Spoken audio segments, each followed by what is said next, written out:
Svi pričaju o tim groznim, strašnim, negativnim, destruktivnim uvjerenjima, a nemaju pojma da mogu napraviti ovo i jednostavno ih se riješiti, zaobići ih ili napraviti nešto što tim groznim uvjerenjima neće dati uopće da utječu na naš život.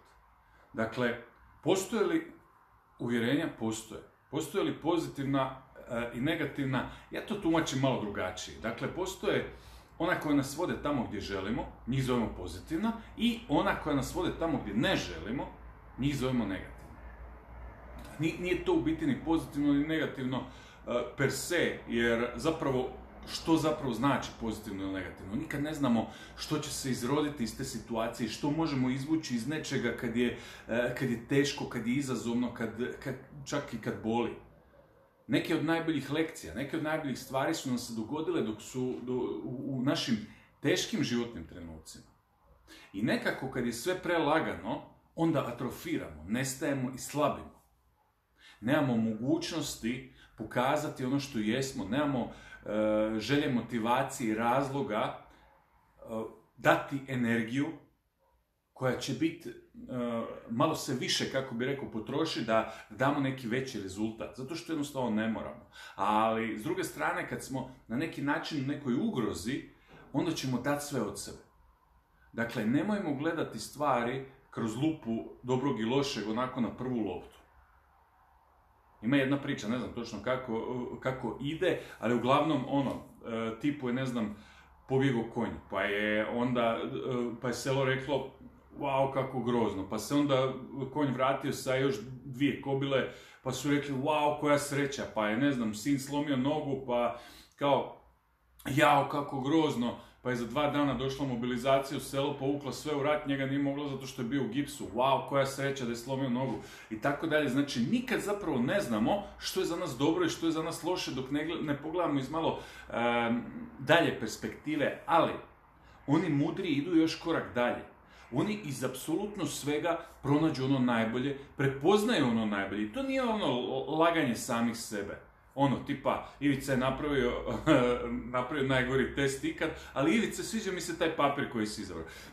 Ne mislim u tom kontekstu, nego probajmo izvući, zaista ući duboko u to što se događa. Pronaći sebe u tome, pronaći tko jesmo, pronaći zašto smo nešto napravili, zašto nešto radimo, koji nam se obrazac ponavlja. Uđimo što dublje u to što... Dobro jutro, Daniela, dobro jutro, ekipa, ostali, pozdravite tu, napišite odakle ste, baš me zanima. Odakle dolazite, i imam jedno blesavo, čudno pitanje za vas. Volite li više mačke ili pse? Sad komentirajte maca ili pas, da znam čiji ste veći fan. Čisto, sad mi je to palo na pamet, baš me zanima kakvi će biti rezultati. Dakle, imamo ta neka negativna uvjerenja. Imamo ta uvjerenja koja će nam uvijek reći zašto nećemo uspjeti. Marijana kaže da voli pse više, super. Uvijek nam kaže zašto nećemo uspjeti. I ja želim ovo, ali i onda ide to neko naše uvjerenje. Ja hoću ovo, ali onda ide to neko naše uvjerenje. Ja mislim ovo, ali želim pokrenuti ovo, ali... I tako dalje, tako dalje. Znači, koristimo, ako ste slušali, ima jedan tekst divan koji sam napisao upravo iz Šapca. Daniela dolazi, više voli mace, Mirjana više voli pse. Ok, 2-1 za pse. Zasad. Ima jedan divan tekst koji sam napisao, pozitivno, ali. Andreja je tu i 3-1 za pse, ok. Ovo mi je zanimljivo baš pitanje. Dakle, imamo pozitivno i negativno ali. Nekad nas ali može uvaliti upravo ovo što sam rekao, imaš nešto što želiš, ali ovo i ovo te sabotira, ovo i ovo ti ne dozvoljava da dođeš, da napraviš i tako dalje. Idemo to promijeniti. Ajmo koristiti ali da nam služi, jer imamo tu neku realnu situaciju. Nemam dovoljno novaca, ili nemam dovoljno mišića, ili nemam dovoljno poznanstava. Ali iskoristimo to da nam pomaže.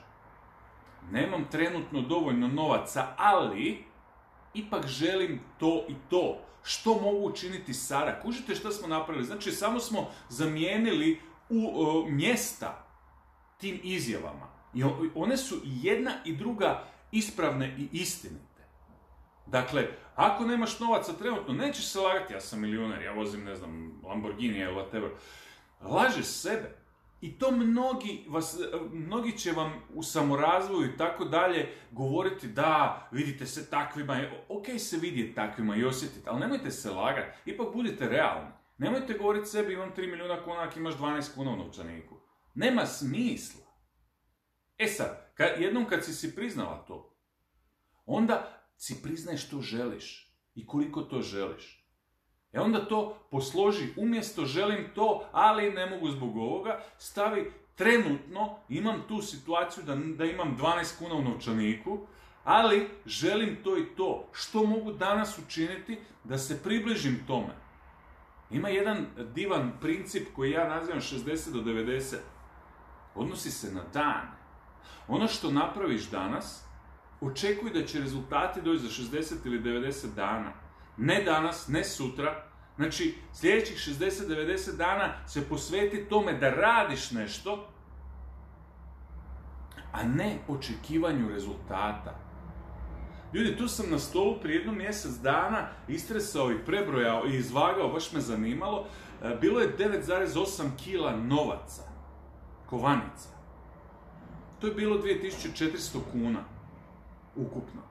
Imao sam ih na stolu ovako, u kovanicama sve. To je nešto što sam skupljao zadnje 3 godine, ali se uopće nisam trudio oko toga. Da sam se trudio oko toga, bilo bi tu puno više novaca.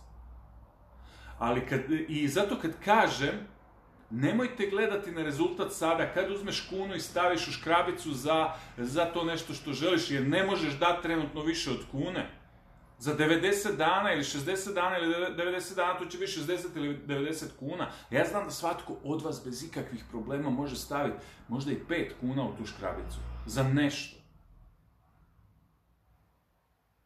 Na taj način dolazimo do ispunjenja svojih snova, jer ćemo na taj način, kad pokrenemo nešto, mi ćemo zapravo pokrenuti momentum, zamah taj, gdje će se inercija događati, gdje će ti neko ponuditi neku povišicu, gdje će ti neko ponuditi da zaradiš na ovaj ili na onaj način, gdje ćeš dobiti dar neki u novcu, gdje ćeš, nešto će se početi događati. Ne znam na kojem levelu ste vi, na kojem su levelu vaše uvjerenja, ali će se stvari početi događati.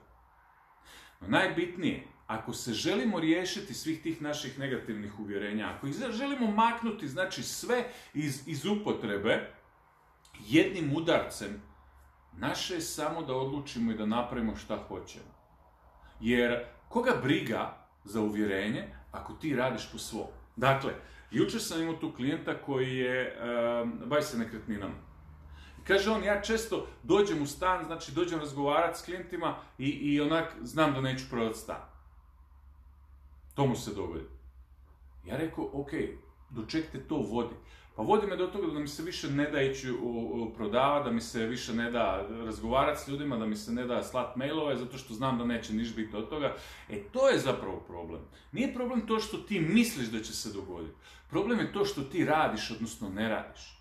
Jer možeš ti imati sva uvjerenja na svijetu, ali ćeš prodat stan ako dovoljno puta probaš. Znači, imaš one trgovce, imaš one prodavače koji su jeveno dobri, koji će closat, ne znam, 25% prodaje ili 50% ili 70%, nije bitno koliko. Imaš one koji će napraviti manje. Sad, ako znaš da će se nešto dogoditi, svaki 5. put kad to napraviš, šta ćeš raditi? Napravit ćeš to 20 puta da bi se dogodilo 4 puta, ali tako? Ali ako staviš ispred te akcije, ako staviš uvjerenje da se nešto neće dogoditi, onda nećeš ni pokušati. Jer uvjerenje baš briga za akciju, a akciju baš briga za uvjerenje. Dakle, odluči što želiš. Želiš povišicu, želiš bolji posao, želiš više uživati s partnerom, želiš da ti je dijete, da imaš bolji odnos s djetetom, želiš bolji odnos sa sobom. Odluči što želiš, pronađi stavke koje s tobom rezoniraju, koje će te dovesti do toga. A to nije, ovo je jako bitno da shvatite. Ja ću vizualizirati, ja ću ja sam napravio radionicu o vizualizaciji koja govori potpuno drugo od onoga što ste mogli čuti o vizualiziranju prije. Da, vizualiziranje funkcionira ako ga primjenjujemo na pravi način i onda poduzmemo akcije prema tome. Sjajiti, zračiti, privlačiti, takve stvari, ako samo sjedite, neće raditi ništa jer privući ćete samo kilograme koji će se nakupiti zato što ste neaktivni. Jedino to. Da, visoka frekvencija i zračenje znači nešto ako ti zračiš kroz svoju akciju, kroz nešto što činiš, a ne dok čekaš da ti nešto padne s neba. Dakle, odluči što želiš, odluči što ćeš učiniti i učini to danas i sutra i preksutra. Učini to sada, učini to za 5 minuta, učini to za 15 minuta, učini to za 25 minuta, učini to 20 puta danas. I kog onda briga za uvjerenje? Taj moj klijent jučer, ako on dogovori ovaj tjedan 5 razgledanja stanova, i ako i sljedeći tjedan dogovori 5 ili 10 ili 15, bez obzira koliko, i ako samo svaki 100. put kad pokaže stan, on proda stan, on će ga prodati za mjesec dana, zato što će 100 puta u tih mjesec dana pokazati taj stan. Ako kaže, ništa mi nema smisla, jer ja jednostavno neću prodati taj stan, on neće učiniti akciju i tad će to uvjerenje postati njegova istina. Jer neće prodati stan zato što nije napravio akciju. Ako on napravi akciju i ako napravi to dovoljno puta, to će se dogoditi. Bitno je za razumjeti da će se stvari dogoditi puno češće od 1:100. E sad ti trebaš shvatiti koliki je tvoj omjer. I samo to dovoljno puta ponoviti. Znači, da ti kažem sada, na aparatu, na onom blackjacku u kockarnici, ćeš dobiti svaki 20. put. Šta bi radila? Uzela bi novca, otišla tamo, 1, 2, 3, 19, čačing, ide lova. I 24 sata bi radila to. Ja znam da ja znam da većina ljudi ne bi 24 sata, nego bi otišao radit, bio tamo 3-4 sata i tank, 20, tank, 20, tank, 20. Vidi, u kockarnici to nije tako, ali u životu je. Neke stvari će ti ići svaki drugi put, neke stvari će ti ići svaki 5. put, neke stvari svaki 10. put, neke stvari svaki 100. put. Znaš u čemu je razlika? Razlika je u tome koliko vježbaš nešto. Što više vježbaš, što više puta ponoviš, postaćeš majstor. Postaćeš bolja u tome. Kako postaješ bolja u tome? Smanjivat će se broj pokušaja prije uspjeha. Kog briga onda za uvjerenje? I kad prestaneš misliti na destruktivna uvjerenja, za mjesec ili 2 ćeš shvatiti, jebote, iz osobe, recimo da uzmemo ovog mog klijenta ponovno na red. Ja imam uvjerenje da neću prodati stan. Ćeš imati uvjerenje, ali ja prodam stan svaki 3. put kad ga pokažem. Dakle, bam! To je negativno uvjerenje nestalo. Zašto? Zato što ga je zamijenilo drugo. Ono koje ti pokazuje trenutnu situaciju, na osnovu čega je to novo nastalo. Na osnovu onoga što si ti činila tijekom zadnjeg perioda. Dakle, što želiš prvo? Koji je najmanji korak? Koji je korak koji možeš sada učiniti? Jer svaki put kad kažeš ja želim to i to i onda danas ne napraviš ništa u vezi toga, to samo znači da si odredila prevelik korak. Jer vidi, ono što sam rekao, ako kažeš krenut ću štediti novac i štedit ću novac tako da ću svaki mjesec odvojiti 100 eura i dođe plaća koja ti totalno na knap, već si u 200 kuna u minusu od prošlog mjeseca, sad je došla plaća, kad platiš sve režije bit ćeš 400 kuna u minusu, a hoćeš štediti 100 eura. Ne funkcionira tako. Znači, prvo što trebaš raditi je skužiti gdje ćeš, znači, možeš ići u 2 smjera. Na koji način zaraditi više ili na koji način smanjiti troškove. I onda kad skužiš, danas sam smanjila trošak toga i toga za 5 kuna, uzmeš 2 kune iz novčanika i staviš u škrabicu. Sutra sam pronašla način da, odneseš 10 boca u trgovinu, to ti je 5 kuna. ja znam da većina, velika većina vas nije na tom nivou, prilagodite ovo što govorim nivou na kojem se nalazite. Jednako je, hoćeš li potrošiti 1000 kuna ovaj mjesec na krpice ili 10.000 kuna. Hoćeš li potrošiti na izlaske 300 eura ili 3000 eura ovaj mjesec. Znači, nije bitna količina, omjer, nije bitna količina koliko zarađuješ, bitan je omjer i šta ti radiš s tim. Znači, ima ljudi koji zarađuju jako puno, ali su siromašni. Zašto? Zato što troše još više. Nije poanta uvijek u količini.